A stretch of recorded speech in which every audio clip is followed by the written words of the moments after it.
आजकल social media ने राजनीतिक रूप से लोगों को कंफ्यूज कर रखा है। किस पर भरोसा करें, कौन सच बोल रहा है, कौन झूठ। और इसी बीच देश की एक सबसे बड़ी कॉन्स्टिट्यूशनल बॉडी यानी कि इलेक्शन कमीशन ऑफ इंडिया पर राहुल गांधी ने ऐसा आरोप लगाया साहब कि पूरे देश में बखेड़ा खड़ा हो गया है। इल्जाम है वोट चोरी का। राहुल गांधी ने इसी 7 अगस्त को प्रेस कॉन्फ्रेंस के जरिए एटम बॉम्ब फोड़ा और कहा कि कैसे महादेवपुरा कॉन्स्टिट्यूएंसी में 1 लाख से ज्यादा फेक वोटर्स ऐड हो गए, यानी ईसीआई बीजेपी के साथ मिला हुआ है। लेकिन इसके 4 दिन बाद 11 अगस्त को एसआईआर यानी कि स्पेशल इंटेंसिव रिवीजन और इसी वोट चोरी के अगेंस्ट प्रोटेस्ट के दौरान राहुल, अखिलेश यादव सहित सभी विपक्षी नेताओं को अरेस्ट कर लिया जाता है। साथ ही ईसीआई एक फैक्ट चेकर की तरह राहुल गांधी के सभी आरोपों को फैक्ट चेक करके सोशल मीडिया पर पोस्ट कर रहा है, लेकिन कोई सॉलिड जवाब नहीं दे रहा है। अब सवाल यही है कि राहुल गांधी का आरोप सच है या फिर एक पॉलिटिकल स्टंट। क्या सच में ईसीआई जवाब देगा या सिर्फ फैक्ट चेक ही करेगा? और देश के इतने कॉन्स्टिट्यूएंसी में राहुल गांधी ने महादेवपुरा को ही क्यों चुना? इन सभी आरोपों पर बीजेपी कैसे ईसीआई को प्रोटेक्ट कर रही है? जानेंगे इन सभी सवालों के जवाब आज की इस वीडियो में। तो चलिए शुरू से शुरू करते हैं।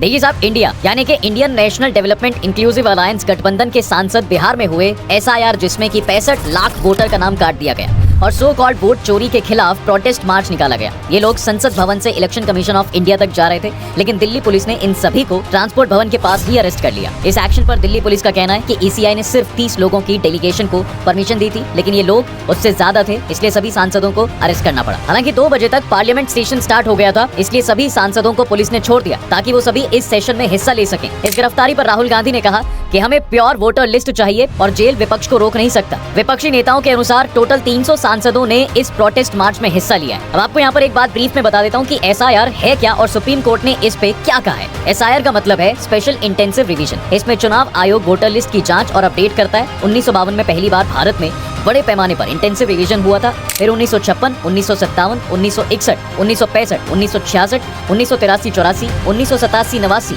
1992-93 और 1995 में भी हुआ। दिसंबर 2002-03 में 20 राज्यों में एक बड़ा स्पेशल इंटेंसिव रिवीजन भी चला। तब एसआईआर की प्रक्रिया बहुत आसान थी, लेकिन आज डॉक्यूमेंट वेरिफिकेशन काफी सख्त और जटिल हो गया है, जिसके तहत बिहार में 65 लाख से ज्यादा वोटरों के नाम लिस्ट से ही हटा दिए गए हैं। अब इसी लिस्ट को पब्लिक करने के लिए एडीआर यानी कि एसोसिएशन फॉर डेमोक्रेटिक रिफॉर्म्स की तरफ से वकील प्रशांत भूषण ने याचिका दाखिल की थी। इस पर सुप्रीम कोर्ट ने ईसीआई को आदेश भी दिया था कि वो काटे गए वोटरों के नाम जारी करे ताकि ट्रांसपेरेंसी बनी रहे और अफेक्टेड लोग अपने नाम वापस जुड़वाने के लिए पिटीशन फाइल कर सके। लेकिन ईसीआई के लॉयर ने 7 अगस्त को सुप्रीम कोर्ट में हुई हियरिंग के दौरान ये कहा साहब कि चुनाव आयोग पर ये कोई कानूनी जिम्मेदारी नहीं है कि वो हर हटाए गए वोटर की पूरी लिस्ट पब्लिक करे। वजह यह है कि ड्राफ्ट वोटर लिस्ट अभी वर्क इन प्रोग्रेस है, यानी कि ये फाइनल लिस्ट नहीं है। अगर किसी का नाम ड्राफ्ट में नहीं है तो इसका मतलब ये स्थायी तौर पर डिलीट होना ही नहीं है, बाद में जोड़े भी जा सकते हैं। साथ ही ये ड्राफ्ट लिस्ट पहले से ही राजनीतिक दलों और उनके प्रतिनिधियों को दी जा चुकी है ताकि वो खुद जांच और वेरिफिकेशन कर सकें। अब सवाल है साहब कि राहुल गांधी ने ऐसा क्या बताया कि बहुत सारे मुद्दे पर एकजुट नहीं रहने वाला विपक्ष इस मुद्दे पर एक हो गया। दरअसल जब leader of opposition Rahul Gandhi ने बैंगलोर सेंट्रल की एक कॉन्स्टिट्यूएंसी का डेटा देश के सामने रखा तो कई लोगों के कान खड़े हो गए। उन्होंने बताया कि इलेक्शन कमीशन वोटों का मैनिपुलेशन कर रहा है। इसको प्रूव करने के लिए बैंगलोर सेंट्रल की एक कॉन्स्टिट्यूएंसी महादेवपुरा को चूज करते हैं। यही वो कॉन्स्टिट्यूएंसी है जिसमें 1 लाख से ज्यादा वोटर बढ़ गए।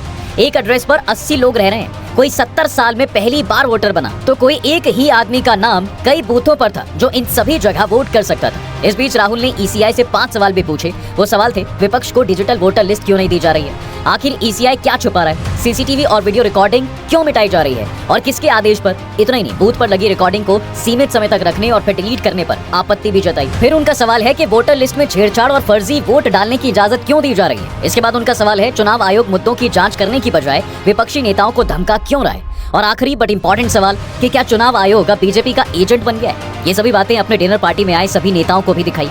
वैसे भी ये सभी नेता पहले से ही एसआईआर में धांधली का आरोप लगाते आ रहे हैं। इसमें ईसीआई का एक कमाल का काम भी सामने आया, जहां इन लोगों ने तो डोनाल्ड ट्रंप बिहार का वोटर बना दिया। इस पर खूब हंगामा भी हुआ। उसके बाद चुनाव आयोग ने सभी राज्यों में इसको करने के लिए कहा, जिस पर सभी विपक्षी दल आरोप लगाने लगे कि भाई ये सब तो बीजेपी को जिताने के लिए किया जा रहा है। चुनाव आयोग निष्पक्ष होकर काम नहीं कर रहा है, सिर्फ अपोजिशन पार्टी के वोटरों पे नाम काटे जा रहे हैं और आगे बिहार के, वेस्ट बंगाल, असम और तमिलनाडु के चुनाव भी होने। तो यही सब मुद्दे हैं जिन्होंने ऑपोजिशन को यूनाइट कर दिया है। शायद सभी क्षेत्रीय पार्टियों को डर है कि साहब बीजेपी उनकी वजूद को खत्म कर देगी। अब सबसे बड़ा सवाल ये भी है कि राहुल गांधी के आरोपों का जवाब ईसीआई ने कुछ दिया या सिर्फ फैक्ट चेकर ही बन के रह गया? आइए इसको भी देखते हैं। इसके जवाब में ईसीआई ने कहा कि राहुल गांधी अगर अपने आरोपों को सही मानते हैं तो शपथ पत्र एफिडेविट साइन करके दें या फिर राष्ट्र से माफी मांगे। वहीं वोटर लिस्ट की विश्वसनीयता पर ये कहा कि सेम वोटर लिस्ट कांग्रेस सरकार वाले कर्नाटक राज्य में कास्ट सेंसस के लिए यूज हो रही है, जिसका मतलब है वोटर लिस्ट बिल्कुल सही है। इसके बाद सीसीटीवी और वीडियो रिकॉर्डिंग देने के जवाब में इलेक्शन कमीशन ने कहा कि इलेक्शन पिटीशन दायर होने पर ही सीसीटीवी फुटेज सुरक्षित रखा जाता है, वरना इसको नीति और गोपनीयता खतरे की वजह से डिलीट करना नॉर्मल प्रोसेस है। फिर राहुल गांधी द्वारा लगाए गए आरोपों की जांच करने को लेकर कहता है कि उन्होंने कोई औपचारिक शिकायत नहीं की है, सिर्फ मीडिया में आकर मिसलीड कर रहे हैं। इसके लिए उनको ऑफिशियल प्रोसेस को फॉलो करना चाहिए।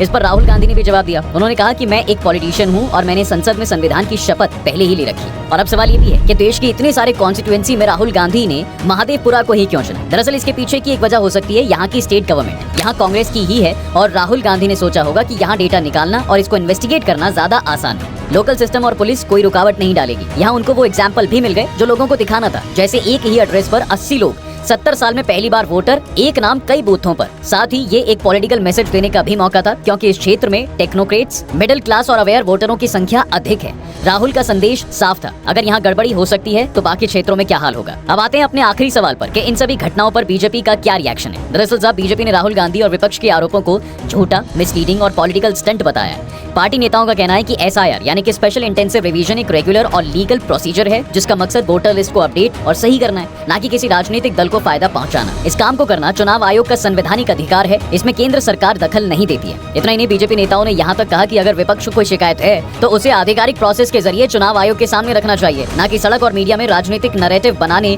और जनता को मिसलीड करने की कोशिश करनी चाहिए। खैर, इस पूरे वीडियो पर आपका क्या कहना है कमेंट सेक्शन में जरूर बताइएगा, ताकि जाते जाते वीडियो को लाइक, शेयर करें और चैनल को सब्सक्राइब करना बिल्कुल ना भूलें।